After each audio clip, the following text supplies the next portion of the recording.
What's up, amigos? Just wanted to give you an update on the Cinco de Mayo event that I'm going to be having here at my home. We have some guest speakers already lined up. Let me tell you first, though, that what we're going to be doing is on May 6th, which is the Friday, and then May 7th, which is the Saturday. On the Friday, we're going to be having a tour of the city. I will take all of you and the guest speakers to a tour of San Antonio that wouldn't be your conventional type of tour.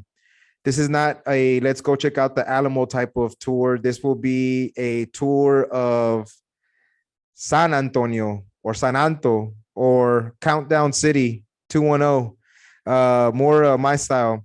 And we'll definitely hang out afterwards, have some drinks, some food, try to make it a unique experience that you won't ever forget. And of course, then the Saturday, that will be the main event. So we will have a special late lunch that my cousin Gabriel is preparing. He is making a cabrito that feeds about, I think I talked to him yesterday. He says it feeds between 20 and 30 people. So be sure to get your tickets early by emailing me at loslibertinos210@gmail.com. But that will be on Saturday. And of course, then we will have our guest speakers having some conversations with all of us. I will have some special topics for them. And we will do that on Saturday after the lunch. And so far, I have a pretty cool lineup. It's a Texas style event. And right now we have Buck Johnson from the Counterflow podcast lined up. We also have Andrew from Popular Liberty coming in from Houston to the event. And then we have a new fellow Texan that is going to make the event also, and that is Matt Erickson from the King Pilled podcast. So I plan to add a couple of more guests, and I plan to also, and I forgot, then after all of that, and of course it's going to be recorded, I want audience participation. I want it to be a very freestyle flow of ideas, back and forward. And as you might recall, I am building a stadium in my backyard. It is going to be made for playing football and having fun with family and friends, but it's also made to host this type of event. And then, of course, at the end, we will be all hanging out with my family and friends and all of you guys, and we'll be watching the main event fight, the Canelo versus the Russian vato. I forgot his name. Bivol, I think is his name. That night. And we'll just have a chingazos and fire type of evening. It should be all positive. You should leave this event feeling better about your current state of affairs and coming off of this event with a better mindset about everything. I mean, it's meant to be a positive event. So, and family friendly. So be sure to email me at loslibertinos210@gmail.com for more information. And like I said, it's a limited seating. So please be sure to get with me early before tickets run out. Peace.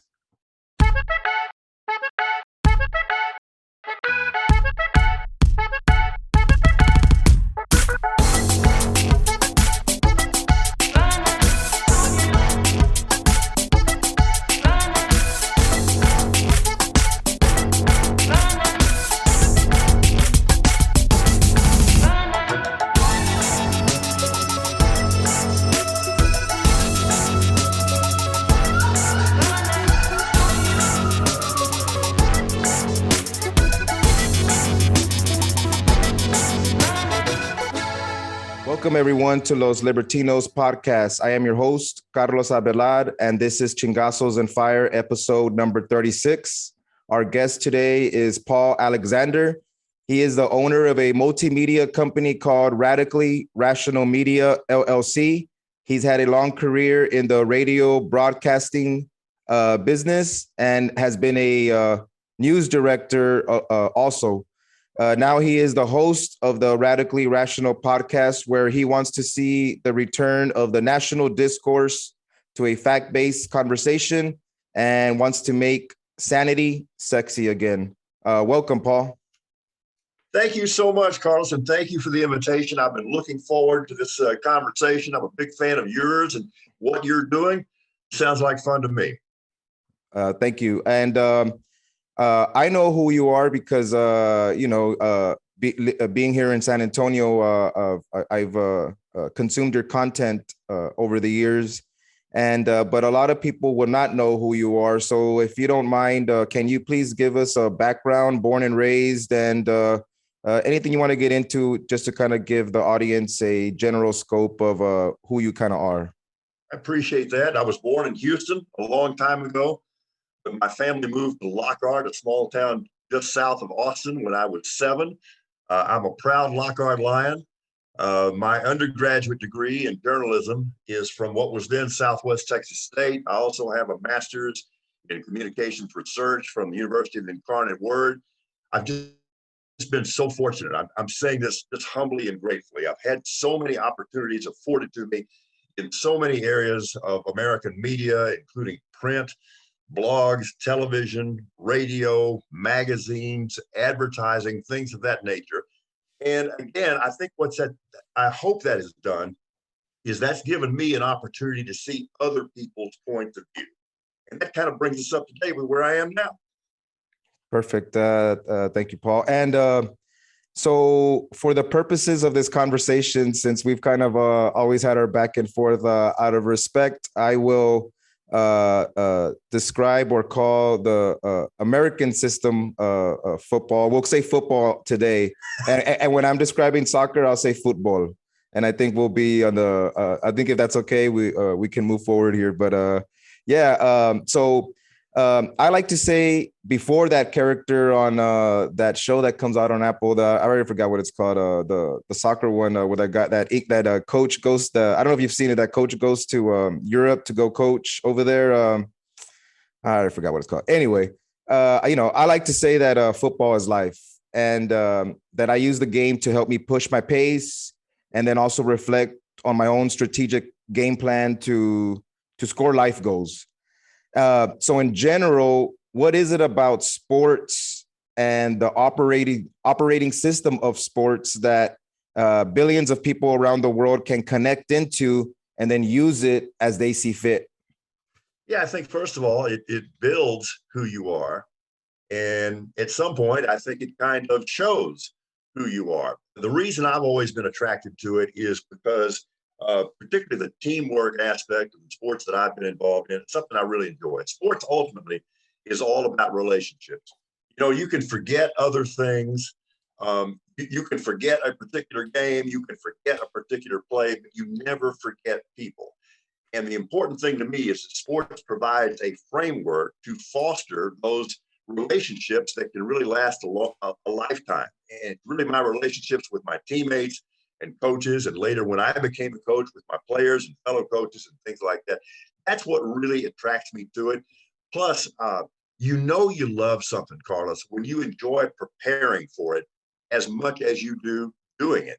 And I've always found that in all the various aspects of sports that I've been involved in, whether it was as a player or a coach or a broadcaster or a writer, I don't shy away from the work. I enjoy the work.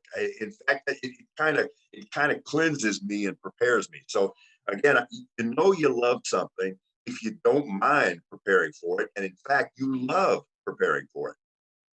Yeah, recently here in this in the United States, the greatest sports spectacle here is the yearly Super Bowl that we have, and I know it's been I guess maybe like almost a month or 3 weeks or something like that away. But I'm still going to try to get your take on it because, I know that's kind of what you do. So when I watched it, I had 3 main takeaways because the next day I was like, that's what I thought about. And my takeaways were that, and in order basically here was that all the homies and our ladies during halftime had a good time. You know, the music, everything, everybody there was chilling, having a good time during halftime. Second was that the game from the beginning to the end was like, high quality, intense throughout. You could just see everybody, like if you were there, or like, I like to always bring up boxing. It was like if everybody was ringside, just it was just a very good game. And then third was that um, you know, The Rock is making a move to, run for president one day. I don't know when, but it just seemed like he was gonna. It just seemed like he was making a move, and he knows exactly how this game of the political charades kind of gets played a little bit. And so what was your take on the Super Bowl? You might have a different take, obviously, than me, but I try to see different aspects of it. But what was your general take of it, and maybe even the general take of the grand narrative of the Super Bowl coming out of it? Pretty much in line with yours. I thought it was a wonderful show. I thought, and when I say show, I mean the entire Super Bowl experience. I mean, the NFL really knows how to do that, and they nailed it this time. And that's a wonderful venue and an incredible stadium. I know that the halftime show was a big hit nationally, and all I care about is that people enjoy it. And I thought that was absolutely wonderful. You're right. The Rock is a master businessman. And there was a little kind of XFL thing in there a little bit. Right before kickoff, if you remember, they left the kickoff team and the kickoff return team just hanging out there on the field for about 2 minutes while The Rock does this big soliloquy.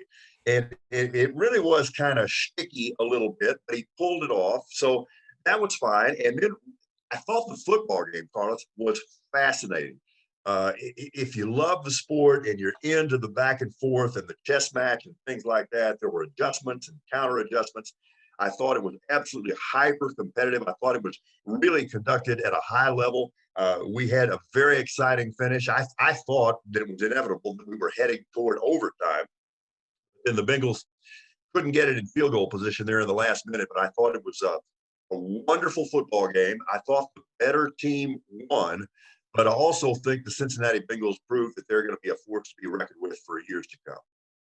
Okay, yeah. You could tell like the future of football was on display. As far as the quarterbacks, the quarterbacks, for sure that we're gonna. If you enjoy it, you're gonna have a good product coming out of at least those two teams for sure. I know that you love the game, and I want to kind of get to the essence of how you kind of love the game of football. My history with it is that in the 90s, we watched it because the Cowboys, Right. the Cowboys, that was just the thing to kind of do. And, I always understood the game. I was always athletic. My career in football is just being the middle school, seventh grade running back for Longfellow Middle School here in San Antonio. And I remember, the coaches would say, hit the hole, quit going around. And I just kept on telling, there is no hole for me to hit. What do you want me to do? And then I was the kicker, right? Of course, the soccer guy's going to be the kicker. And I mean, I never scored any field goals. They would just block it before I even got the kickoff. So like, I remember in eighth grade, I went to my coach and said, I just want to be straight up. I think I'm going to quit because, I'm just getting beat up, and you guys keep yelling at me that I need to go through the hole, but there's no hole by the time I hit that. So anyway, I ended up quitting, and so that was kind of my football career. It was 1 year running back, running into my own teammates for the most part. What was kind of your high school? I don't know what you got into, and what was about the actual of playing of the game that, and like you said, I know it's the relationships, but you could talk about like this, like you said, strategy adjustments. I don't know. I know it. Like I said, football is life. So I understand the adjustments and the strategic in that. And I always try to bring it into football, but I'm not going to be able to grasp it like the way or describe it. Or I want to hear your take on it because I know you're a genius at this stuff here. I don't know about the genius part, but I certainly love it deeply. And one of my earliest memories, I mean, I love football from the time I was cognizant. I mean, I knew when I was 3 years old that I love football and that I wanted to be a football player, and I couldn't get enough of it. My dad would throw the ball to me in the backyard. God bless him. And the thing is, he never forced me into anything, but he never denied an opportunity, and the man would be out there working 11 hours a day, and he'd come home beat to death. And here's this little kid ragging on him to go out in the backyard and throw the ball, and he would throw it until his arm fell off. And it meant everything to me because I just enjoyed it so much. And one of my first memories, this could have been the proudest moment of my life, and I couldn't have been more than about 4 at this point. Again, it's after work. My dad's been at work all day long. It's late in the summer. It's hot. It's nasty. And he's out throwing the ball to me. And a next door neighbor sees this. And I wasn't so.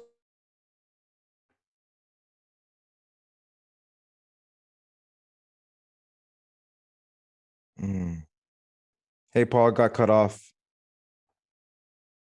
To hear it. But my dad says, yeah, I know. I keep trying to knock that little blank through the fence with this football. He catches everything. That was like the proudest moment of my life. And I think you become who people tell you you are. Okay. So people told me that I had an uncommon ability to catch a football. I don't know whether I did or not, but people told me that. So I became that. And later on, when I was teaching and coaching, Carlos, I try to be so cognizant of this.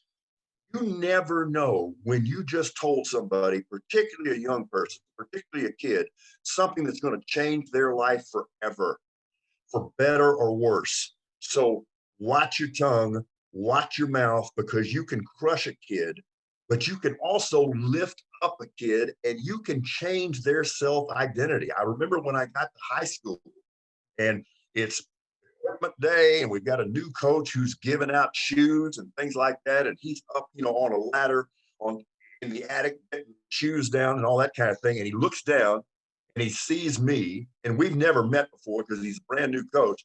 He says, "Oh, I heard about this guy. I better get him some fast shoes." Oh, so here's the deal. I had some speed, but I wasn't the fastest guy out there. I had above average speed. Okay, but the guy told me that I'm fast.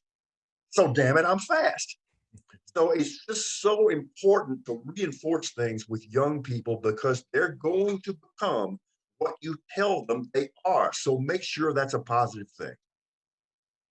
That's perfect. Yeah, and on the aspect of the game, so I like to watch football, and I like to include boxing terminology into it, and basically that I just feel that the over time you're putting in body work to both sides, offensive, defensively, and over time, then you're going to see in the third and fourth quarter where the body wants to quit, and then you're really going to see the standout, the late rounds, I guess, of a fight. That's where you kind of start seeing the grinding of it and all that. So in the beginning of the game, I'll, because I'm not that much into it, but I'll watch it.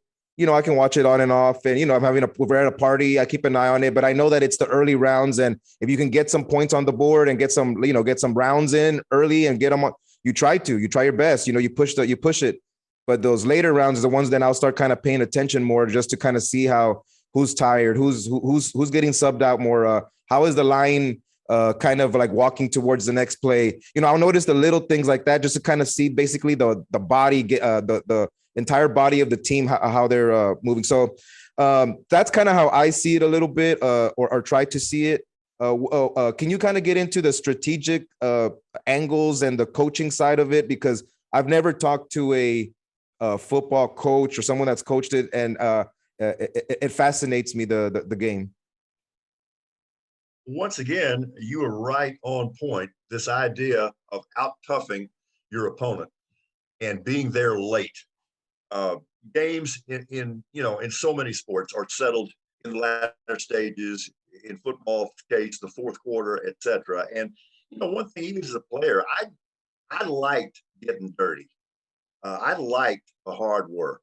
I didn't mind being hot and sweaty, and I liked it when my team was challenging your team to see who is still going to be standing. And I think, as you come up and you're a little kid, and then you're a middle schooler, and then you're a high school varsity athlete, obviously you're maturing as a person, but you're also maturing as an athlete and as a teammate. And I was really fortunate, Carlson, that I played on some really good teams at Lockhart. And there were times when we would blow an opponent out. And I have a hard time remembering those games, but I can cite every play of games that went right down to the wire, where one of us is going to fall, one of us is going to quit. And, you're not necessarily ready to push through that when you're 12 years old. And that's one of the most rewarding things about athletics is you see yourself mature, you see your friends and teammates mature. And if it works out properly, you are such a tight unit that is so devoted to each other. And I only had one fear really in football. I was terrified of the idea of letting my team down or letting my teammates down. I mean, literally, I was playing for the guy next to me. Those bonds were so deep. So it really became a point of pride. And I remember the first couple of times when it was evident that we really did out tough an opponent in the fourth quarter, that this game had been decided by nothing other than desire and conditioning, because the talent levels of the two teams were relatively equal. That's very rewarding to me. And you also realize that it is difficult. It is uncomfortable. So when I got into coaching, I heard a quote from Tom Landry that I thought was fascinating. He said, coaching is getting people to do things they don't want to do in order to accomplish things that they all want to accomplish. I'm not going to tell you that every single one of those practices was lollipops and roses, because this was Texas high school football in the 1970s, and it absolutely wasn't. But it was worth every one of those sprints. It was worth every one of those contusions. It was worth the dehydration, etc. I've really found this, Carlos. We all have difficult challenges in our lives at every stage in our life. Everybody. But regardless of what it was and what it continues to be, I'm able to tell myself, oh, I've dealt with tougher stuff than this. I dealt with tougher stuff than this when I was 17 years old, so I'm good. And it kind of gives you a sense of composure. And I think that's one of the things that athletics does for you as well. That's fascinating. Right now, when you were talking, I started going back into it was fascinating to hear you say that the thing that you feared most was letting your teammates down. And, looking back when I quit at 7th grade, I was looking out for myself because I was like, I'm going to get injured but at that time I thought, like my dad said, well, if you're going to quit, you need to go tell the coach up in person. Because if you're going to quit that way, you need to go tell the coach in person and just tell him why. And it is what it is. But it was funny because then in high school, I was still athletic enough with the football coaches would tell me, hey, well, come play over here, come play running back, come play that. And then I still was like, nah, I'm going to get injured. And it's funny that the sports gods kind of put things into perspective, put things in play. And, in my senior year playing football, I broke my leg and I didn't even get to play. So it's funny that I still got injured playing the sport. It's funny. Like I haven't put that all together. It's funny how that works out. But kind of moving along a little bit of what kind of put me more on like what you've been doing more on my radar has been that you started this your podcast. And it kind of came out of I feel for sure out of the Trump era, or at least after he got elected or during it. It kind of seemed like you were, at least to me, on social media, which was on mostly on Facebook. You kind of found that voice seemed a lot louder. You might have had these opinions in the past. I never really heard them in that way, but you kind of did. And to me, it's I was never against sports and politics being intertwined, because if I say that football is life, well then football is life. And what is your take on this whole sports and politics, because right now, especially, and for me, someone like Trump, even though he wasn't an athlete, he does come out of this world of sports entertainment, meaning like a little bit of the WWF style, a little bit of like there's something about that. And that goes back to why I say, The Rock is making a move, because maybe a long time ago you wouldn't say that, like, oh, this wrestler guy is announcing something on the Super Bowl. You wouldn't think anything of it. But now it's I would not be shocked if The Rock runs for president and wins, what is your take on this whole sports and politics, the intertwining of it? Well, certainly there's been some showmanship always. And I think to a large degree, there have always been common elements and there have always been similarities. I think they're more visible now. They're more noticeable now because media is everywhere, and particularly we have social media, et cetera. You mentioned, and I appreciate this very much. Thank you. The name of our company and podcast is Radically Rational. And I'll give you a quick story about how this came to be.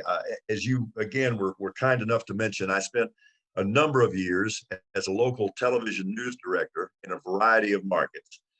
And what I found was that people were allowing themselves to unhook themselves from the truth. Lying has always had a stigma. Lying has always been, at least we've always agreed in principle, it's a bad thing. Now it's not only tolerated, it's expected, it's even applauded and celebrated.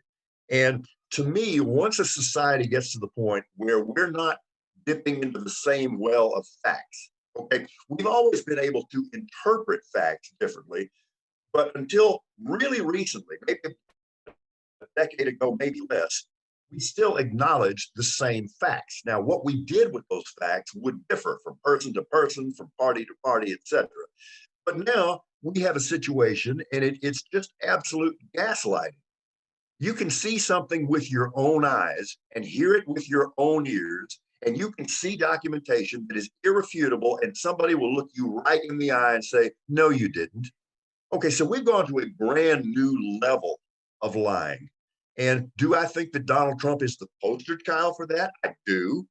But that's not to say that he invented it. And I don't blame Trump as much as I do the people that would buy this. And as we speak this morning, and I don't know when people are going to see this, we're seeing very common elements from Russia right now. No, we didn't do that. That's not an invasion. I didn't shoot at that nuclear power plant. And because people's followers have now become cultists, all they need to know is that this person said that. And we've become so blindly tribal. We don't look at facts. We don't look at established documentation. All we know is that's my guy, or that's my girl, or that's my jersey, or you wear the other jersey. So yay for our side and boo you. That's not rational. And a society cannot endure that way. If we don't acknowledge the existence of discernible facts, and Carlos, of course, there are things that are debatable. There are things that have not been settled, but with stuff that has been settled as established fact or established science, okay, if you deny that, this is 2022 going on 1422. We're back in the dark ages. So that was my motivation for founding this company. But here's what it is and what it isn't. And again, you're so kind to have me on. All this is, I hope, explained at radicallyrational.com. Yeah, our motto is we're bringing facts back into fashion. We're making simple sanity sexy again. And kind of laughingly, we're not crazy. You are. But I don't want anybody to get the wrong idea about this. This is not some kind of staid, boring academic thing, where people are wearing bow ties and they've got, elbow patches on their tweed jacket. This is primarily an entertainment product. And it's my goal, it's my job to entertain you, whether we're talking about news or politics or sports or what it is. But we are coming at it from a framework of, folks, we've got to get a grip here. We've got to get back to having some allegiance to the truth, because the fact that we're ignoring the truth, or even ignoring the very existence or concept of truth, accounts for every single one of these horrible problems that we're facing right now. don't forget to visit our sponsor, palomaverdecbd.com. It is a family-run business that my wife and I run out of our home. We've had it for a little over 2 years, and the last year we have been strictly an online business. We've had our struggles, but we've persevered, and we have also recently added some new products to our line. Of course, you know that we have all the edibles, the tinctures, all the salves, and creams, sports creams, and some of the pet products. But we've added this time some, bath bombs, 25 milligrams each. There's 4 in this bottle. Be sure to take care of your lady, or you could take care of yourself if you're that kind of vato, that's cool too. And also some massage oil, once again, to take care of your lady or yourself if you're that kind of vato. That's okay too.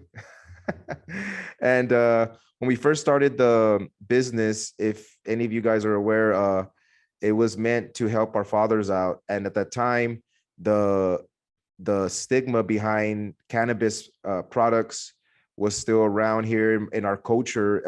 Our fathers weren't really up to it, but we kind of told them that there was no psychoactive effects or any THC in the product. And then they have been users of it, and they've gotten a lot of benefits from it. But we've also listened to our customers, and many of them have mentioned that they'd like us to bring in a full spectrum product, because there are some extra benefits sometimes through the entourage effect if you have some of the THC in it. So we have a new full spectrum tincture, 2250 milligram tincture bottle.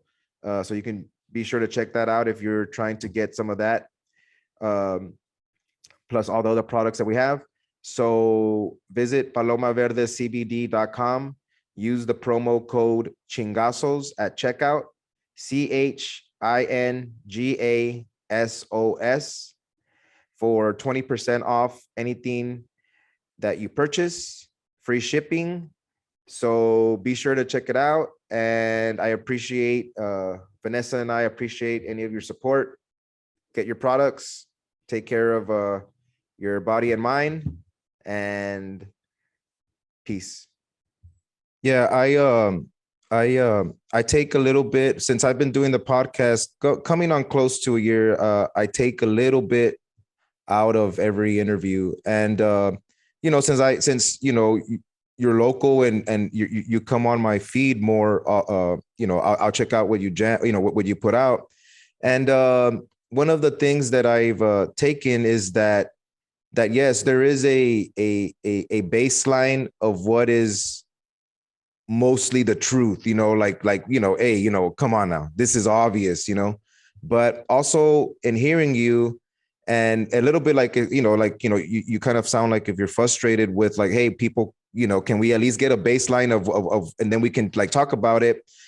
And like you said, Trump isn't the first lying politician. Obviously they all do, but I do think that Trump, and this is why kind of I bring up the Rock and all that, it's that now the game has changed toward grand narratives, where the reason why people they can look at you and tell you no is because if it's not part of the narrative that they're pushing, then it doesn't matter. They can just say it. And the value now isn't to be honest and the truth and all that.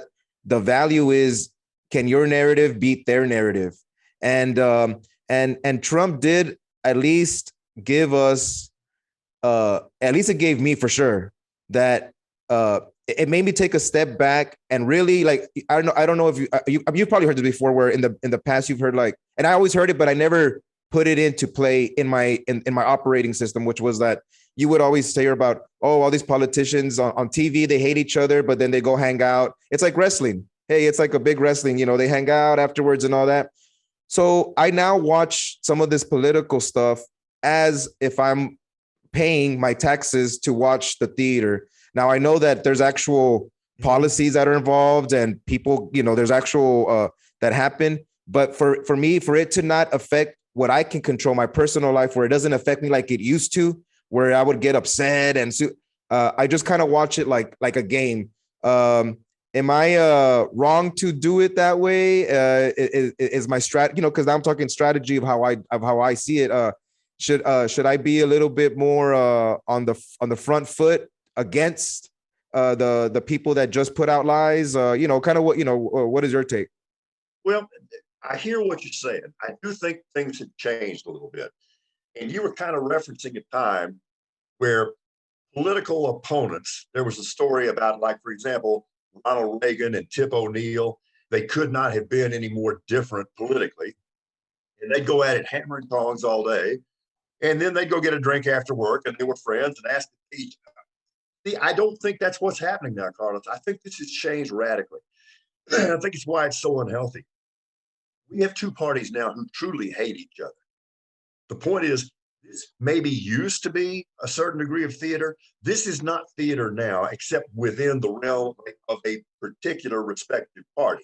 There's internal theater in the Republican Party. There's internal theater in the Democrat Party. But what's going on between them? They're not kidding. And it's frightening. And we are Americans. And this is true hatred. In fact, we have a party right now that doesn't care about anything else other than sticking it to the other guy. The party I'm referencing has no policy. They have no principles. They have no program. They have no agenda. All they know is, I hate you. And if I find somebody else that hates the same people I hate, they're my allies. So I would say that this is a sea change, that it's not a healthy one at all, that this is a level of venom that we've never seen in American political history. It's become completely tribal. We've got so many serious problems that we can address, that we need to address, but we refuse to address them because we won't even talk to each other.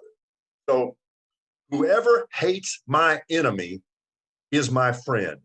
That's no way to run a country. That's no way to run a human being. That's no way to run a brain or a heart.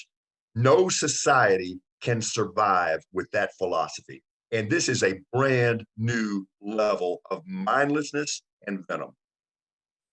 Okay, so in your and I didn't get into the game of really paying attention to politics until the Ron Paul campaign. I'm a Ron Paul guy, so I came in 2007, and I saw the deception then, what they were doing to him a little bit. I know, looking back now, yeah, okay, I get it. Ron Paul, and at that time I was young, so I was kind of like, hey, why not, and but sure, I get it. So I saw it even back then. But so you're saying that even so before that, it wasn't as tribal. Do you think? But don't their kids and like, don't they still all go to the same schools? Like don't they? Isn't there another, like, don't they all go to the same schools, these elite schools, and then they'll intermarry with like the kids of media? Like they're still kind of on the same team, kind of, but maybe whatever they're giving us is still part of the theater. Or am I wrong to think that? I mean,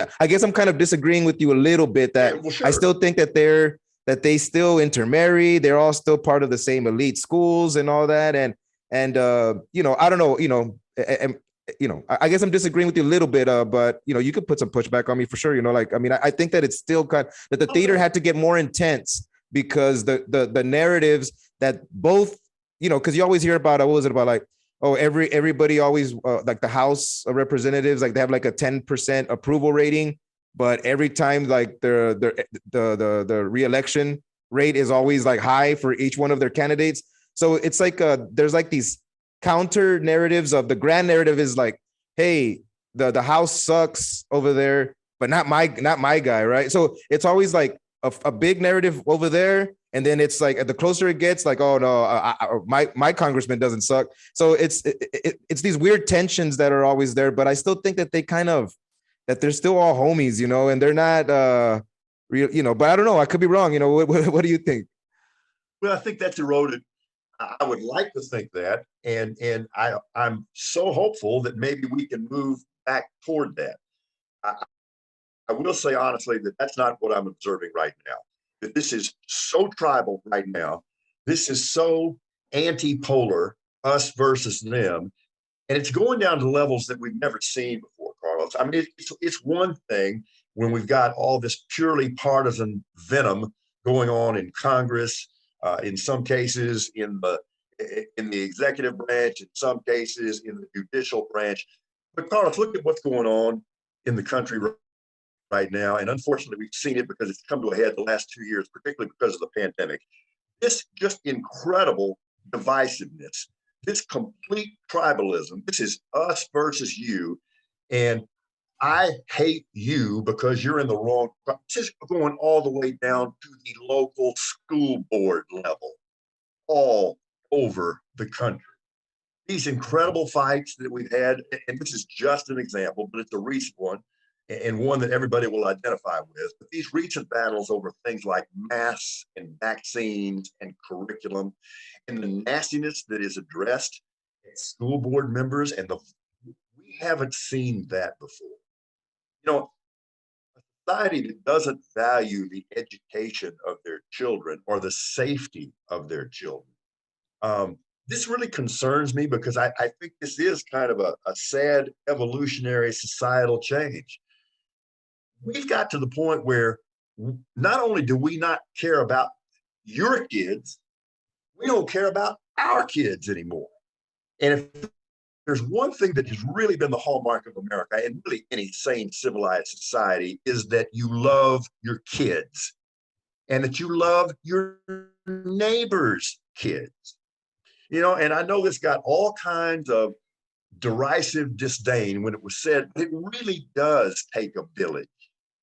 And this notion that this is somehow some kind of socialist. Look, I grew up in Lockhart, Texas. Okay. I'm pretty well a dyed-in-the-wool Texan. Okay. So anybody that wants to call me some kind of flaming liberal or something like that, you're just not listening, get out of my face. Okay. I'm from Lockhart, Texas. But part of the beauty there, Carlos, is it did take a village. My friends' parents took care of me. My parents took care of other people's kids, and they did things like they coached Little League, and they took you on field trips, and we watched out for each other. And that's not a socialist agenda. It's called being a civilized society. Yeah, no, I hear you. Yeah, I always I'm not saying it's a third way, but it definitely is. Well, at least it's my way. And since yes, I do acknowledge that it's like very tribal and all that. I did during COVID just I just kind of I took I'm gonna wait and see how this plays out kind of vibe. And I mean, that was just the way I played it, and I hope it doesn't come off that I wasn't taking care of myself or my family. I was just, no, not at all. I was just like, I didn't hate on anybody. I respected private property at all times. That was my inner principle there. And then, if I had to wear a mask, I wear a mask. If I didn't have to, I would analyze the where it was. And, and in sports again, was the big push in, the NBA bubble. All these, sports was pushing the pace on some of this stuff here, and that's where the sports stuff comes back into play. And I was actually telling yesterday, I went to go to the post office, and my daughter was talking and all that, and being very sociable, and they were very impressed. And I said, well, you know what, I made it a point that we never stopped taking her to restaurants during the pandemic because, strategically, I was like, well, there's going to be less people, and I want her to create. I don't want her to not have these she was only two years old at the time, 3, and now she's 4 now. I was like, strategically, I'm going to have my daughter be a lot better social person than everybody else's kid because a lot of other people didn't take their kids out and stuff like that. So I don't know. I was very strategic about it, or kind of like thinking like, I don't know, man. Sports again goes into my head, and I was like, and of course, I didn't do it as I knew that there's a risk, and I just, some of the data came out, or science was like, hey, there's a low chance for the kids, like there's lower chance that I mean, I never lived my life like, like I know there's always risk and stuff and anything, I drive all day in construction. So I mean, the streets are, are pretty bad too. But so, there's you're not saying, so I don't know. I mean, there was something in the way that you would in the past year and a half that kind of felt that you were trying to say that the facts were established. And I kind of thought that there was a baseline of facts that had a history that were established, but there was something new going on. So I just took the I'll wait and see kind of view on it. Which I think is very prudent. And I'm so glad you brought this up. We don't know everything, and science advances progressively. In other words, we're always gaining more knowledge, and the knowledge that we gain is based on the knowledge that we previously gained. So we don't know everything, but Carlos, at a given point in time, we know what we know. And denying those facts keeps us from advancing in factual knowledge. Now, here's what we knew pretty quickly on this. The vaccine has been not only effective, it's been remarkably effective. In fact, you can look at any issue anywhere, and the numbers don't get any clearer. You were 100 times more likely to die at the height of that pandemic if you were unvaccinated. 100 times. Okay? Nobody ever said that the vaccine, and it's been misrepresented, would prevent all infection. The vaccine was designed for two things: to keep you out of the hospital and out of the morgue. And it was not only successful in doing that, it was as successful as any vaccine or any medical or any scientific effort in human history. This wasn't a close call. The numbers were overwhelming. Masks work. Yeah, and so we've given ourselves the right and ourselves the license to deny what we know. And I don't think you can rationalize this by saying, well, we don't know everything yet, so I'm not going to make a decision or take a stand on anything. We don't know everything yet, but we know what we know when we know it, and we must act and behave in response to that. And then as we gain further knowledge, that's the way this is supposed to work. I'll use this as an example. Any human being that is saying that climate change is not real or is not a threat to human existence, one of two things: you're either not paying attention or you don't want to pay attention. I hear people criticize scientists and climatologists all the time. Well, look at all these predictions. Yeah, I have been looking at all these predictions. I've been looking at all these predictions for the last 40 damn years, and every single one of them has come true. And in fact, the pace of this crisis advances what the climatologists were telling us. It's an existential threat, and you'll hear people go, no, just don't. Well, do you believe the nose on your face? Do you believe in gravity? Do you believe that water is wet? And it really has gotten to this point, Carlos. I'm being somewhat metaphorical, but not completely. We now have people arguing about whether water is wet. I don't know about you, but I ain't got time for that. Yeah. No, I hear you. Yeah. On the climate part too, man, I don't know, man. Like, I understand exactly what you're saying. But I would just take a step back and be like, the incentive structure, like, there is what is it called? Like a grant complex where, you're not applying for grant money for the government to do all of this stuff, to tell the government that, oh, there's nothing going on. So there is an incentive structure so I always just I like to take it all like that. There's incentives in everything, and what are you incentivized to do, and what is your, so everybody. So I kind of take it like that, I don't. But that's America, Carlos. That's the way this works. And I really take it to a much more basic level here. Yeah, we've always tried to incentivize things that would help our culture and help our society, and we are a free market economy. So in the process of that, if people benefit from that, if they profit from that, if they make a living from that, What the hell's wrong with that? I take this much to a much more basic level. I'm not cynical about this, but I know what I'm seeing. Sea levels are rising. Okay. You got the property on the beach, well, enjoy it while you can, because the beach ain't going to be there. And all this is measurable. This is outside speculation or theory. It's happening.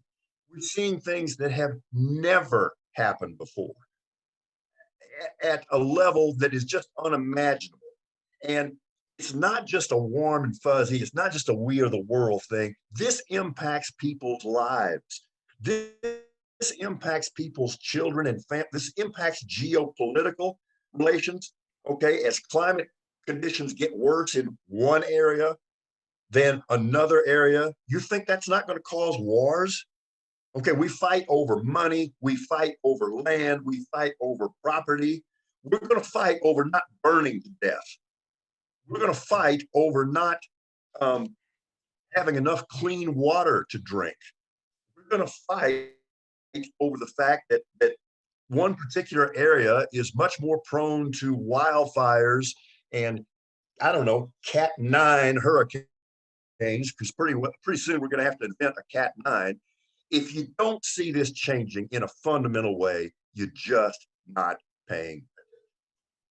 Yeah, I hear you. And you mentioned geopolitical, and that goes a little bit into maybe a little bit of current event news. So, and again, mixing it with sports because it's the way it goes. At least, I watch a lot of this, and you know what? I don't get a lot of traction online. I'll post some stuff, but this past week, man, I did get a lot of traction on an article that I posted from the New York Times that was about. It was just saying that FIFA was not going to allow Russia to play. There's like one or two more qualifying games, and there's still one more qualifying spot in the Europe, and they weren't going to let Russia play it. Do you think it's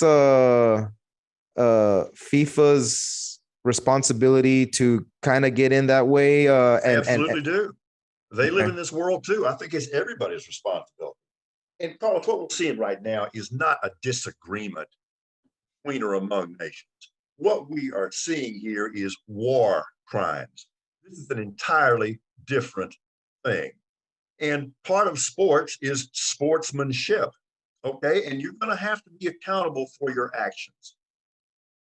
And if you're going to essentially attempt a genocide on a people, if you're going to invade and overrun an innocent country, if you're going to do things like fire missiles at nuclear power plants, well, guess what? You're going to have to eat your lunch all by yourself because you're an international pariah. And the last damn thing any of us wants to do is play with you. Get your act together and come back when you do. But right now, no, you have no sports teams because you have nobody to play because we don't want to play with you. Should FIFA allow the U.S. to play for what it's done in the Middle East? I guess that would be up to them. What do you think? What do you think? By the way, it's a perfectly valid question. Okay, and I appreciate the question. This is a great discussion. I don't know, but you'd have to weigh that in the court of public opinion and the court of the international sports community and things of that nature. All I know is, as a practical matter, Carlos, things do become more top of mind when they're current and they're acute. And absolutely, there have been over the years, there have been United States violations of international law. There have been examples of the United States not being even-handed in a lot of things. Okay, so I'm not saying that we're perfect at all. And on those occasions when we haven't been, I hope that my voice has joined the choir of criticism. So I'm not turning a blind eye to it. But I do think that as a practical matter, it's a little bit different when you're seeing a country and a madman, now clearly, and I don't say it lightly, a guy that clearly has lost his mind, that is threatening the future of the world. He's threatening the use of nuclear weapons. He means it. If there's one thing we know about that guy is that he's pretty well made good on every threat that he's made over the years. So no, you're going to have to pay a price for this. And we see the economic sanctions. We see that we're being very successful strangling Russia's economy. You got to be a little careful there because that makes them even more desperate. But in terms of the international sports community, no, these things are outrageous. And the sad part is, it isn't the fault of the Russian people. It isn't the fault of Russian athletes, but it is the official position of the Russian government. And what you're doing now is so outrageous. It is such an egregious violation of all just common decency, humanity, international law. No, people cannot do that with impunity. And it's a small step, I guess, but those of us who operate in the realm of sports, we can at least exert that in the realm of sports. And until you clean up your act, we ain't playing with you. Yeah, I looked it up. The last times FIFA did that was to sanction Yugoslavia. And then before that, they sanctioned South Africa for the apartheid. You're correct. So if this is going to that level, then I guess to be consistent in the future, then I hope if the U.S. does some sketchy shit, then we need to say, hey, FIFA, even though I'm a U.S. fan, hey, if we just got to be consistent moving forward, then I guess would be the best way, right? Amen. Perfectly put. I agree completely. Yeah. Something about it's still in the same vein of FIFA is that in 2026 we will be hosting the Mexico, US, and Canada will be hosting the World Cup. And I do say that was one thing that I jokingly say it, but not really, because I kind of do agree with that. I remember when Trump said, he kind of bullied his way a little bit by saying, oh, we want the World Cup here, and I remember who doesn't get it for us or whatever. So anyway, I didn't mind the bullying for him to get the World Cup, so that's okay with me, So he helped a bit, and we got it. And what do you think is the future of football here in this country? I know football is king, but the more that we're a nation of immigrants, and Yep. as more immigrants come in that way, I've kind of even seen that Mexican league football, the ratings on that is almost very not as comparable as but there's the rating battles for all that stuff plays along. So I don't know, with the World Cup coming in 2026, what do you think is the future of football here in our country? Very promising, very bright. It's going to continue to grow for all the reasons that you cite and some others beside. I will say this. I'm really happy now that we're getting some economic equity between our American men's national team and our American women's national team, because the truth of the matter, look, world champions. Once you scale this down to just the innate physiological differences, I mean, certainly the women's team's been more successful. It's been more exciting. It's been more fun to watch. And you felt closer to those players for a variety of reasons. So, look, I'm not naive economically. You get paid according to the amount of money that you generate for whoever's paying you. Okay. So, for a long time, you could say, well, you can account for this disparity between men and women because the men are making more money and they're raising more money and they're generating more money. That's not the case anymore. So you really couldn't use that argument. But in terms of the growth of the sport, it is a global sport. If you or anybody else wanted to call it Earth's sport, I would not argue with you. No, I really wouldn't. And again, because the facts are in front of my eyes, I'm not going to deny the obvious. You can see the passion that it engenders. It is a sport that you can play anywhere in the world, which I think is a really good thing. So the sport is going to continue to grow. Now, the one thing I will say is that, we were referencing climate change a minute ago, and I was saying I've been hearing this for 40 years. Okay, well, I've been hearing it for more like 50 or 55 years. that, you know, that football, that soccer is going to become the dominant sport in this country. I've been hearing it for 5.5 decades. Um, that hasn't happened. That's not to say there hasn't been enormous growth, and it's not to say there won't be enormous continuous growth. But I think this obsession with overtaking American football, for what it's worth, is kind of a fool's errand. I mean, it's kind of pointless to a degree.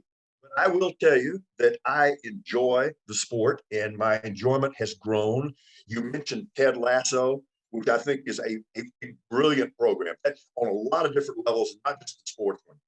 Just in terms of describing the human condition, that may be one of the 5 most brilliant television series I've ever seen for all of that. You know, I've got a stepson who is a huge soccer fan, and he's got a PhD. He lives in Chicago. You know, we go visit them, and we just plop down and we watch soccer, and it's great. And I have enjoyed that. So I applaud the growth. I encourage additional growth. I just would just kind of gently suggest that this just obsession with comparing it to the popularity of American football is just really kind of. Yeah, I hear you. Yeah, no, I agree. The current system of like MLS, like where it's basically like well, just the way American sports are, where it's kind of like a racket, where you're kind of, if you're in the club, then you have a team. You know, all around the world, yeah, all around the world, it's they have the relegation system, and if we don't have here, if that ever comes here, then I would say, hey, watch out, Paul. You know, give it 10 years, and once you have the second division team and the third division team, and you have parents and kids saying, oh, my kid plays for the third division pro team and the fourth, you know, it starts becoming like into the fabric of the culture. And then maybe, but you know, we have MLS teams where you have to pay a bunch of money to join the club, you know, and if you don't have relegation or then it'll never happen. And you know, but you know, maybe one day, but I doubt it. You know, these owners, they protect their spots, you know. Well, they do. And as you said, I mean, that is reflective of what goes on in sports everywhere, not just at the professional level, but at the amateur level as well. I mean, look, for example, at what goes on in the International Olympic Committee or the U.S. Olympic Committee. I mean, there's some pretty tawdry stuff going on there. So, yeah, this is never going to be some kind of ivory pure undertaking. We want to keep it as clean as we can, certainly, and I think vigilant people do that. Hey, if you don't mind, I want to mention one other concept right here. We're getting a really distorted redefinition of freedom.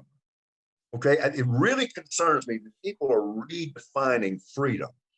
Freedom has never meant I'm free to do whatever the hell I want to do.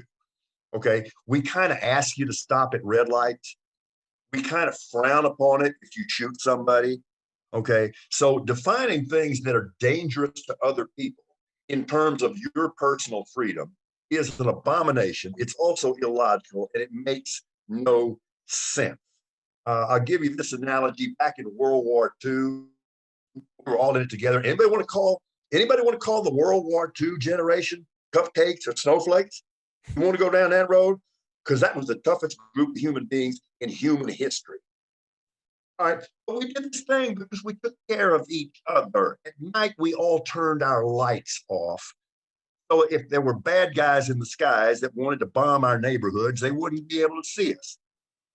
All right, do you think that there was a clown in the neighborhood that says, no, in the name of my personal freedom, I'm going to leave my lights on? And this is a perfect analogy. One guy leaving his lights on endangers the life of everybody else. And I will analogize it to the pandemic. What you don't understand is here's a situation where this impacts everybody else. And this idea that in the name of your personal freedom, that you are free to do irresponsible things that endanger other folks. I guess I'll use this analogy. You ride a motorcycle and you choose not to wear a helmet, it's very sad. I don't want your brains scrambled.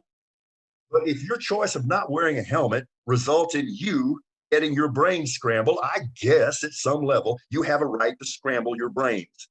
You don't have a right to scramble anybody else's brain. So this idea that what's going on in the pandemic involves your personal freedom, no, it doesn't. And this is not just a moral concept, it's a constitutional and legal one. There is that idea that, you know, your freedom ends where my nose starts. Your freedom ends where my lungs start. And again, there's never been a tougher group of people in human history than our World War II generation. And they just wouldn't understand this. They defended real freedom, but part of freedom is responsibility. And that means that you do have an obligation to your fellow men, just in the name of common decency. This doesn't have to be kumbaya. It doesn't have to be we are the world, but you have a basic responsibility as a human being, at the very least, not to do things that endanger other human beings. Yeah, on the freedom side, yeah, I understand exactly what you're saying. I would even put it more like, just don't be an asshole. I mean, I'll buy the bumper sticker. Yeah, I'll buy yeah. it right now, man. You ought to go market that trade because I would buy that bumper sticker 10 minutes. Yeah, but I mean, but yes. So like, yes, I remember the people that would try to go. I'm in construction, so I go to Home Depot all the time, and the people that were trying to, like, come on, man, like they're telling you to wear a mask. If you want to get in here, wear a mask, or what are you gonna do? Just wear, And people were trying to like, I don't know, like they were like start a revolution or something. Like they're just like, what is it called, LARPing? So yeah, just don't be an asshole is basically what it was. Like I said, the easiest way that I just did it was I just respected people's private property rights, and that was it. I wear a mask when I had to, when I felt like it was like, we're so like the first sporting event that I went to that was still was during the pandemic, but was here in San Antonio. There was it was Leo Santa Cruz versus Tank Davis. It was a boxing fight. It was this past early October. And, boxing events, people there are kind of their own breed of basically people, it's heavy drinking and people want to fight, and I was like, and I remember just showing there with my wife, and basically you had to wear a mask, but if you were drinking, you didn't have to wear your mask. So I did kind of find it like a little bit of the theater, you have to admit there's some theater to this, because it was kind of like, oh yeah, if you're drinking the state sanctioned drink, then you're okay. You take off your mask, because you could. But I remember telling my wife, I was like, they don't have enough cops here, enough people here to make people wear masks. Like, there's no way that these boxing, and yeah, I mean, it was like, I don't know, a couple fights in, and it was basically a free for all, basically, and yeah, we were in a suite, so. We wore our masks more because we were around people that we didn't know and things. So, everybody analyzes the situation, but yes, there are people that aren't as thoughtful and strategic about their situation and about other situation as like I would like them to be. Like, I feel I'm like that, and people just fall into a narrative, whether it's for their health benefit or not. If they're in these narratives are so, I call them grand narratives, because it really is like they're these side grand narratives. And once you're in the vortex of one or vortex of other, then, you're taking off in these narratives. And I kind of just want to step outside of them and just be like, yo, let's like both of you guys have, I try to take a balanced approach, but, that's just kind of more of my take on it. But to kind of get close to the ending here, can you kind of, again, I know you mentioned it some, but can you kind of talk about the how your media company and the podcast has gone, and where it's going, and how you've gotten your a pace and your footing into it, and where you see some of your future interviews and your content and what you got going on basically on that front? Yeah, thank you for asking. I have a wonderful podcast partner named Anthony Pittman. And a lot of people in San Antonio may be familiar with Anthony because he was a longtime media personality here in San Antonio, and he has a wonderful perspective. And so we do a number of different things at radicallyrational.com. And that whole site kind of acts as a repository and a library for it. So for anybody who's curious enough to kind of get a feel for what we're all about, how we go about it, all you got to do is visit radicallyrational.com. And we have a daily work routine. Every morning, I will post a daily video that's based on something that's going on current. I also do a news/opinion blog and a sports blog. And I do that every single morning. And I want people to be able to rely on that. So that's just kind of a routine thing. It's not like I can wake up and feel like, well, I just don't feel like doing it today. Well, guess what? Guess what, Ace? It's your job. So go do it. In addition to that, we do a podcast, and we've just been very fortunate, and we keep all of those on the website, so you can get a good sampling of that. I think that we've got like 20 or 25 of them on the website, and the way we do it is we take the most current one and put it in the #1 slot on the website, and then everything else is behind it. And of course, you can also access it, as they say, wherever you get your favorite podcast. But one of the fun things about Radically Rational, and this is true of your show as well, Carlos, is there really no limits on the subject matter. We can make just about anything fit under the umbrella of Radically Rational. So yeah, there's some political stuff. There is some stuff about education. There's some science and medicine stuff. 3 of the best shows we've ever done are all about music and musicians. And again, I want to stress that I know a lot of this material is kind of heavy sometimes. And so the approach that we try to take is that when appropriate, we want to take the subject matter seriously, but we never want to take ourselves too seriously. This is a fact-based entertainment product. And if I'm failing to entertain you, it means that I am failing in my business, okay? I want you to laugh. I want you to have a good time. I want you, when appropriate, to get mad at me. I want you to respond to me. This is never a shock jock thing. I'm not trying to provoke anybody.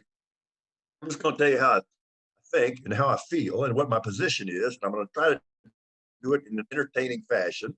And if that makes you want to come back at me, that's fine. That's not the objective. This is not one of these deals where strategically I'm thinking, what can I do to piss somebody off today? That's not where I'm coming from. But if it turns out that it pisses you off, well, then piss on. I mean, come at me. It's okay. I'm not offended. It's absolutely okay. So that's kind of what we're all about. And again, it was founded on the notion that this is insanity. When we give ourselves the license to ignore facts and to embrace falsehoods. And a fact is anything we want to believe, and a falsehood is anything we don't want to believe.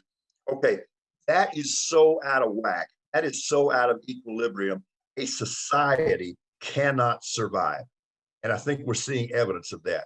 So yeah, I'm trying to have some fun with apocalypse. Yes, thank you, Paul. And yes, audience, go check it out. The most recent episode they had with a plastic surgeon.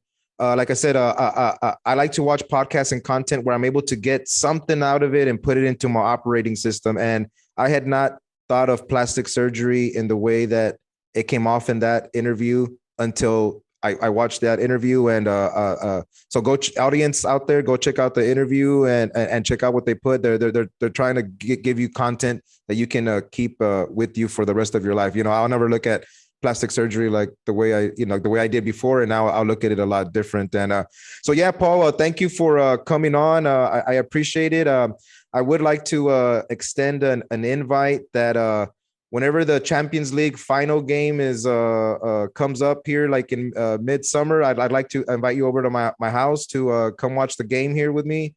Maybe you'll come. Man, let's write that down. Let's chisel that in stone. I would look forward to it, and I so much admire what you're doing. And I do want to watch some football with you and have some fun. And again, I'm very, very grateful for the opportunity, and I'm a big fan of you and the show. All right. Thank you very much, Paul. We'll do it again. Peace. You got it.